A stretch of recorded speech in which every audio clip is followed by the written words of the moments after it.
Hello friends, Mandar here. I'm back with another video. Today we'll talk about numerous topics that are in the news today in the immigration space in the United States. I'll talk about the visa number usage by the asylum seeker because there is some confusion in the comment section in my previous video. So I want to clear that out. I'll continue on the topic of stapled green card that President Trump had mentioned, but what could be an alternative but feasible option that the administration can actually do. Now some people have argued that why doesn't USCIS keep the same limit for the H1B as that is for employment based immigration status? I'll clarify on that point. I'll also clarify about the point that many people who have gone to Canada acquired Canadian citizenship. Will that have any impact on US immigration? So basically, having a Canadian citizenship, does it actually matter in terms of US immigration? I'll also talk about one of the most popular points. Many people are asking whether EB1 for India will become current in October Visa Bulletin. And last topic I will cover also with the Supreme Court decision on Chevron deference. What does that mean in terms of agencies' decisions against the Judiciary Committee? So lot of packed content, guys. Watch this video until the end and let's get started.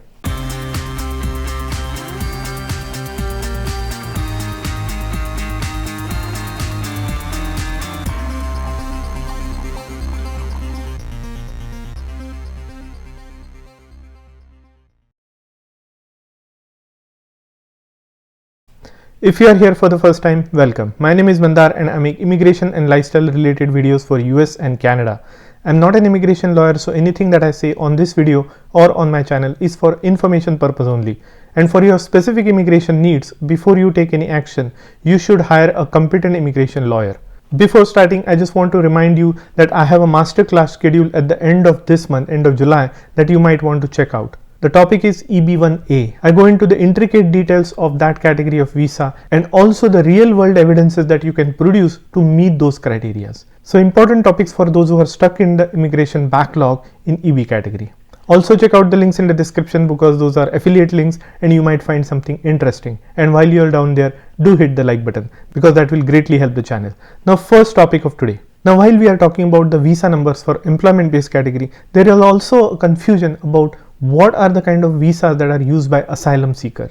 Now I would like to clarify that asylum seekers, when they are let into the United States or refugees, they are not actually grabbing any visa number from the immigrant category. Basically they are entering the pool of US immigration with a deferred status, authorized period of stay and for a future immigrant benefit. So that's all it is. So they are not taking away from any of the employment based visa numbers. That's what I wanted to clarify. Now when they are allowed into the country, they are allowed a period of authorized stay. They are given EADs in some cases and then they are allowed to apply for green card. And that number does not come from the employment based category. So you should know that. So people who have asked me about this question, I just wanted to kind of make that clarification. I read about it and this is what I found. Let me know in the comment section below if you have more questions regarding this particular point. Now the second point I wanted to make is we talked about this stapled green card for anybody who studies in the United States and acquires a diploma or a degree. President Trump had made that statement a couple of weeks back, and although his campaign has backtracked on that, we still talked about it, how that is not feasible even if he wanted to do. Now what he could do instead is give out EADs for people stuck in the backlog. That is totally under executive decision. And that brings me to the sponsor of today's video. Have you ever done the Google search of your own name?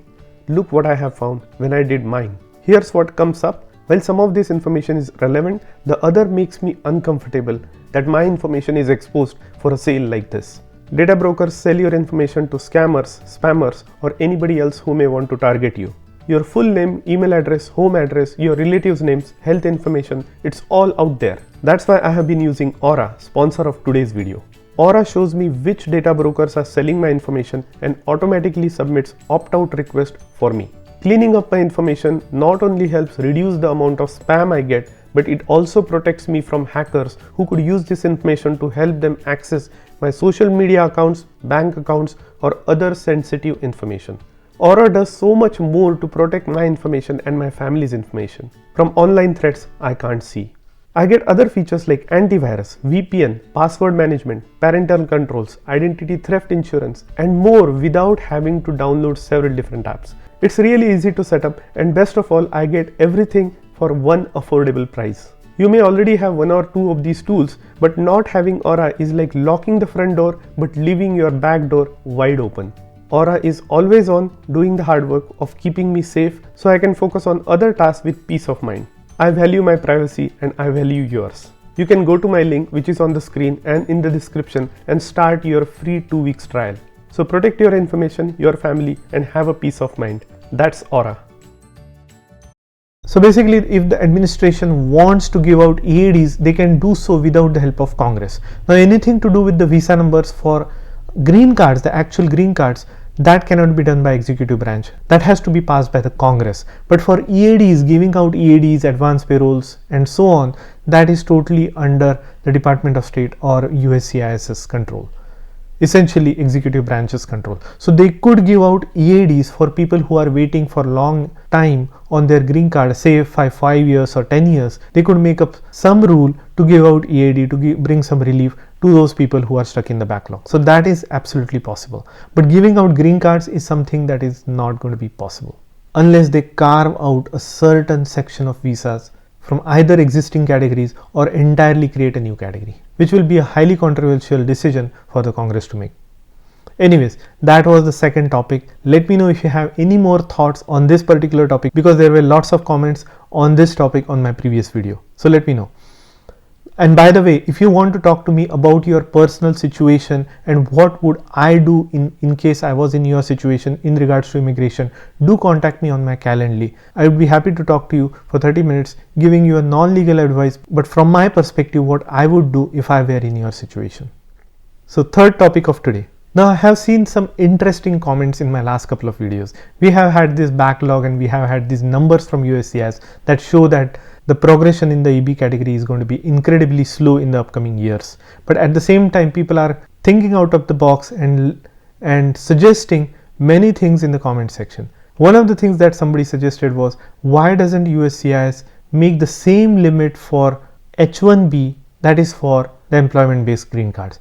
So say for instance, India only gets 7% of the total 140,000 visas that are available in the employment based category. So why not put a cap on H1B as well to the same limit, which will ensure that the same number of people are in the pool, that as many number of visas that are available. That is logical, right? But it won't work. The reason I am saying it won't work is because H1B is a temporary visa. By definition, what USCIS says is you are given a visa to come to the United States to work for a temporary period of time in the skilled classification. And at the end of that temporary period, you are expected to go back to the country or go back outside of the United States. So even though H1B visa is dual intent, USCIS doesn't consider that to be an automatic conversion into the green card. So that's why they don't tie up these numbers.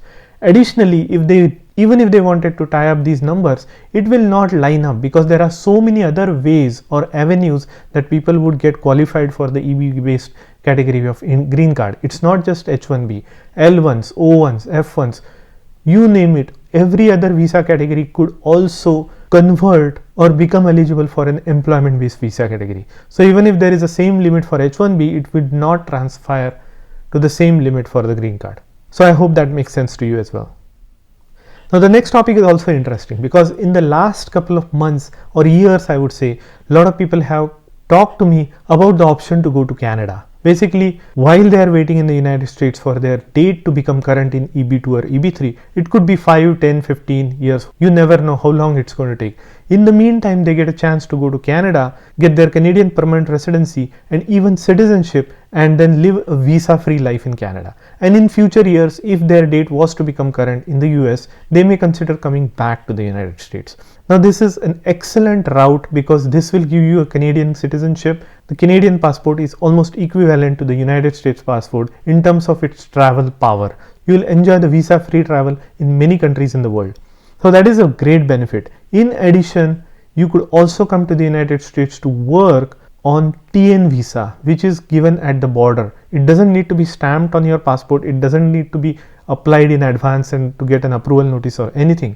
You just walk to a border with a right petition, with a job offer in a job classification that is part of that TN arrangement or TN agreement, and then you are given an on-the-spot visa to enter the United States to work or for a particular job, for a particular skill that you have for a fixed duration. Generally, it is given for the duration of that contract or for 3 years.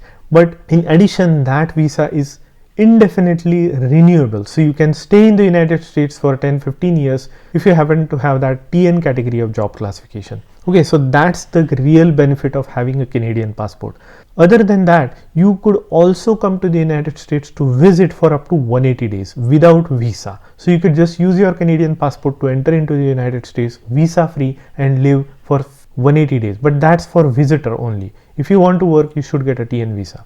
Other than that, people from India who were born in India who got that Canadian citizenship really don't have any other advantage in terms of US immigration, because US immigration is based on country of birth and not the country of citizenship. So if you are born in India, and even if you happen to reside in many other countries and got there and acquired their citizenship, it will still not help you in terms of US immigration. You would still be considered as an Indian or Indian born candidate for US immigration benefits. So it still be subject to those numbers that are for India.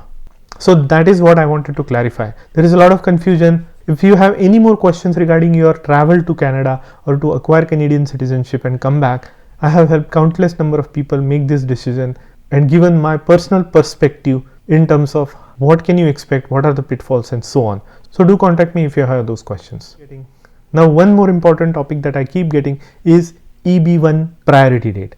The question is, when will EB1 become current for India? And my answer to that is, given the scenario, given the way dates are progressing for EB1, and given that there is a slightly higher chance of dates for EB1 moving forward even further in August or September Visa Bulletin, I would speculate that there is a good chance of EB1 becoming current or EB1 for India becoming current in the October Visa Bulletin. Now this is in terms of high confidence. It's not 100% certain. It will be as close as getting to the current or even becoming current. But that situation might also be a temporary one. Even if it becomes current in October, I see that it might fall back into the retrogression by 1 or 2 or 3 years, maybe by the time December or January comes around. So you'll have an window of opportunity for people who are submitting their applications now to get their EADs and APs done. So that's what I wanted to clarify. Now there is one more thing that I wanted to clarify is, we'll have to see how August and September Visa Bulletin comes in and if there are any spillovers from family based category at the end of the year. So that will also play an important role in if the EB1 category becomes current. And then the last topic I wanted to discuss is Chevron difference. There is a decision by the Supreme Court that came in that pitted the executive branch against the judiciary branch. Now in the past there was a broad leeway given to the executive branch and all of its agencies to interpret their law and make the decisions while they are making any decisions on their cases. Now recently this law was challenged and now Supreme Court has given a decision. Now Supreme Court has overturned the Chevron, and that has big implications on not just the agencies, not just the executive branch agencies, but also USCIS and immigration adjudications. Now what does that mean? The Chevron doctrine was rule created by the Supreme Court in 1984. It said that when the laws were unclear, federal courts should generally accept how federal agencies understood and applied those laws, as long as the agency's interpretation were reasonable. Now the word here is reasonable. Now how do you determine the interpretation was reasonable? For nearly 4 decades, Chevron deference rule has granted federal agencies such as USCIS considerable leeway in interpreting and implementing laws within their respective domains. Now what was the decision of the Supreme Court? The Supreme Court's decision to overturn Chevron means that the federal courts will no longer automatically defer to agency interpretation. Instead, the judges will have more authority to scrutinize and potentially override agency's decision and regulations. The shift represents a significant rebalance of power between the judicial and executive branches of government. Now you might say, how does it benefit me? Now it basically benefits you because if you have a case with USCIS, say for instance you have a H1B extension or H1B amendment or H1B transfer, and if it gets denied for a wrongful reason, or at least the reason that you feel was wrongful, you could actually challenge in the court of law, go to the immigration judge, and they may override the decision by USCIS. So in my interpretation, the judges will have more authority to kind of overturn these rules from USCIS. In the past, those decisions made by the USCIS were generally adopted by the judges if they were implemented in a reasonable way. So that is the benefit. Another benefit is that anybody would be able to sue USCIS based on a decision or wrongful decision made by the USCIS. So if your case was wrongfully dismissed or denied or deferred, you may have additional avenue to challenge USCIS to make or remake that decision or go to the court to fight it, thus giving more options for cases that are denied or cases that were not in your favor. Now these may not just be for green cards, but it could also be for H1Bs, L1Bs, L1As and any other visa categories that you may think of. Now this Chevron deference is not the law just for USCIS, it's for any federal agencies. But USCIS falls in that category, so that's people will benefit from this. It will also emphasize that Congress will have to make it clear in their lawmaking process, and then the agencies like USCIS will have less flexibility in interpreting those laws. Now that way, I think this decision by the Supreme Court actually helps the general population. Let me know in the comment section below if you need more clarification on this. I will make a special video on this after reading a little bit further. So I hope you got some value out of this video. If you did, please hit the like button and consider subscribing to my channel, and I'll see you in the next one. And make sure you put comments in the section below because that's where I get my topics for the next video. Thank you so much and have a nice day.